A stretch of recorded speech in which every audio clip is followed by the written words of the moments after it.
Pandian store சீரியலில் அடுத்து வரை பேசலில் நம்ம செந்தில் இருந்துட்டு சரவணன் கிட்ட போயிட்டு அப்பா இந்த விஷயத்த உங்ககிட்ட சொல்லக்கூடாதுன்னு சொல்லிட்டாரு. அதனால தான் என்னாலேயும் உங்ககிட்ட இந்த விஷயத்த சொல்ல முடியல. ஆனால் இந்த விஷயம் உங்களுக்கு இப்போ தெரிஞ்சிருச்சு இல்லைன்னு அவங்க பொய் சொல்லலன்னு உங்களுக்கு தெரிஞ்சிருச்சு இல்லை.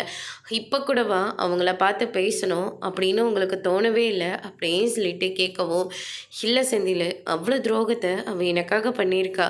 அவகிட்ட நான் உண்மையாக இருந்தேன். ஏன் கல்யாணத்துக்கு முன்னாடி நான் ஒரு பொண்ணை விரும்பினது அப்பா வேண்டான்னு சொன்னது, இப்படி எல்லா விஷயத்தையும் நான் அவகிட்ட சொல்லியிருக்கேன். ஆனால் அவள் என்கிட்ட இவ்வளோ பெரிய விஷயத்த அடுக்கடுக்கா பொய்யை மட்டும்தான் சொல்லிட்டு என் கூட அவள் வாழ்ந்துட்டு இருந்திருக்கா. அப்படிப்பட்டவளை எப்படி எனக்கு பார்க்கணுன்னு தோணுது. ஆனால் என் குழந்தை மேலே நான் உண்மையாக பாசம் வச்சுருக்கேன். குழந்தைய பார்க்கணும், குழந்தைய எப்படி இருக்குன்னு ஸ்கேன் மூலிமா நான் தெரிஞ்சுக்கணுன்னு சொல்லிட்டு ரொம்பவே ஆர்வமாக இருக்கேன். ஆனால் இதை போய் நான் அவகிட்ட எப்படி கேட்குறது அப்படின்ற மாதிரியே சொல்லிடுறாங்க.